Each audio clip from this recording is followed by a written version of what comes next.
मैं ब्रेक पे जाऊंगा, लेकिन एक बात, आज का दिन डे है, इसके हवाले से एक बात करता चलूंगा और एक छोटा सा वाक़या आपके सामने पेश करता हूं।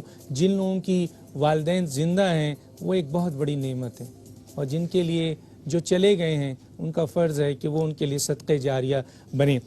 एक माँ को एक बेटा बहुत दौलतमंद है, बहुत पैसे वाला है और उसकी फैमिली है। उसने अपनी माँ को, बुज़ुर्ग हो गई तो उसे उठा के ओल्ड हाउस, ये मोहब्बत देखिए माँ की जो मैं बताना चाहता हूँ कि ओल्ड हाउस में उसे छोड़ आया ईदी सेंटर में, और हर 6 महीने बाद जाके माँ से मिलते थे।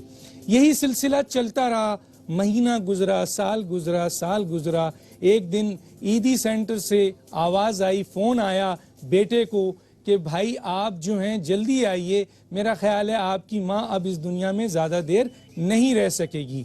तो बेटे ने जब ये फ़ोन सुना तो फिर सुबह के बजाय शाम को आराम से अपने सारे काम करके जब माँ के पास पहुँचता है तो माँ इस दुनिया से जाने वाली होती है, और माँ कहती है बेटा आज मैं तुमसे एक बात कहती हूँ। तो उस बेटे ने कहा बोले माँ आप क्या कहती हैं? कहती हैं बेटा मैं आपसे एक रिक्वेस्ट करती हूँ। कहने लगा बोलिए माँ क्या रिक्वेस्ट करती हैं? कहने लगे आपने कभी रिक्वेस्ट नहीं किया, आज क्यों कर रही हैं?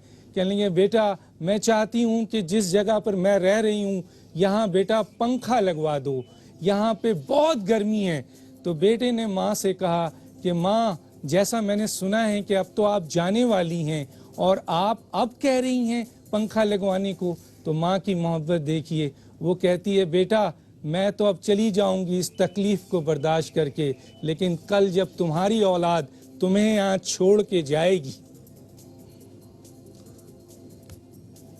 तो उस गर्मी को तुम बर्दाश्त नहीं कर सकोगे, इसलिए मैं कहता हूं कि तुम फैन पंखा लगवा दो। एक छोटा सा ब्रेक, फिर वापस आते हैं।